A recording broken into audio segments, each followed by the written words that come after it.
ಶಿವಮೊಗ್ಗ ಲೋಕಸಭಾ ಚುನಾವಣೆ ವಿಚಾರದಲ್ಲಿ ಕಾಂಗ್ರೆಸ್ ತನ್ನ ಅಭ್ಯರ್ಥಿ ತನ್ನ ಹುರಿಯಾಳು ಗೀತಾ ಶಿವರಾಜ್ಕುಮಾರ್ ಅಂತ ಹೇಳಾಗಿದೆ. ಶಿವಮೊಗ್ಗದಲ್ಲಿ ಈ ಬಾರಿ ಗೀತಾ ಗೆಲ್ತಾರೆ ಅನ್ನೋ ವಿಶ್ವಾಸವನ್ನ ವ್ಯಕ್ತಪಡಿಸ್ತಾ ಇದ್ದಾರೆ. ಪಬ್ಲಿಕ್ ಟಿವಿ ಜೊತೆಗೆ ಮಾತಾಡ್ತಾ ಸಚಿವ ಮಧು ಬಂಗಾರಪ್ಪ ಅನ್ನೋದು ಗೊತ್ತಾಗ್ತಾ ಇದೆ. ಬಂಗಾರಪ್ಪ ಹಾಗೂ ಯಡಿಯೂರಪ್ಪ ಕುಟುಂಬದ ಫೈಟ್ ಅಲ್ಲ ಇದು, ಬಟ್ ಸಹೋದರಿ ಗೆಲ್ಲುವಂತಹ ವಿಶ್ವಾಸ ವ್ಯಕ್ತಪಡಿಸ್ತಾ ಇದ್ದಾರೆ ಅವರು.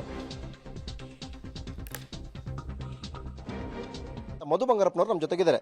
ಸರ್, ಮೊದಲನೇದಾಗಿ ತಮ್ಮ ಸಹೋದರರ ಹೆಸರು ಘೋಷಣೆ ಆಗಿದೆ.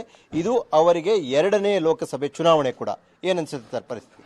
ಎರಡನೆಲ್ಲ ನಿಜ ಹೇಳಬೇಕಂದ್ರೆ ಒಂದನೇದ ನಾನು, ಯಾಕೆಂದರೆ ಫಸ್ಟ್ ನಾನು ಬೇರೆ ಪಕ್ಷದಲ್ಲಿದ್ದೆ, ಬೇರೆ ಸಂದರ್ಭ, ಸಿಚುವೇಶನ್ ಹಂಗಿತ್ತು. ನಮ್ಮ ತಾಯಿಯವ್ರಿಗೆ ಹುಷಾರಿಲ್ಲ, ನಾನು ಇಲ್ಲಕ್ಕೆ ಹೊರಟಿದ್ದೆ, ಇಲ್ಲ ಬೇಡ ಅಂಥೇಳಿ ನಾನು ಶಾಸಕ, ಅದು ಬೇರೆ ಸಂದರ್ಭ. ಆದರೆ ಇವತ್ತು ಪಕ್ಷದ ತೀರ್ಮಾನ, ಎಲ್ಲರ ಒಂದು ತೀರ್ಮಾನದ ಮೇಲೆ ಗೀತಕ್ಕವರು ನಿತ್ರ ಒಳ್ಳೆಯದು ಅಂತಕ್ಕಂಥದ್ದು ಭಾವನೆ ಮೇಲೆ ಏನು ವರಿಷ್ಠ ತೀರ್ಮಾನವನ್ನು ಮಾಡಿದ್ದಾರೆ.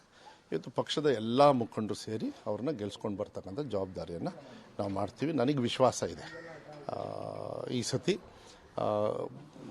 ಕಾಂಗ್ರೆಸ್ ಪಕ್ಷದ ಕೆಲಸ ಕಾರ್ಯಗಳು ನಾವೇನು ಇವತ್ತು ಸ್ಪಂದನೆಯನ್ನು ಮಾಡಿದ್ದೀವಿ ಇದ್ರ ಮೇಲೆ ಗೀತಕ್ಕವ್ರು ಗೆಲ್ತಾರೆ. ಮತ್ತು ಶಿವಮೊಗ್ಗ ಜಿಲ್ಲೆಯ ಜನತೆಯ ಧ್ವನಿಯಾಗಿ ಬಂಗಾರಪ್ಪಾಜಿಯವರು ಯಾವ ರೀತಿ ಇದ್ದರು ಅದನ್ನು ಕಳ್ಕೊಂಡಿದ್ದೀವಿ ನಾವು 13 ವರ್ಷ. ಅದನ್ನು ಮತ್ತೆ ತರ್ತಕ್ಕಂಥ ಜವಾಬ್ದಾರಿಯನ್ನು ನಾವೆಲ್ಲರೂ ಸೇರಿ ನಾವು ಮಾಡ್ತೀವಿ. ಅದು ಅವಶ್ಯಕತೆ ಇದೆ ಅಂತ ಹೇಳಿ ನಾನು ಭಾವಿಸ್ತೀನಿ.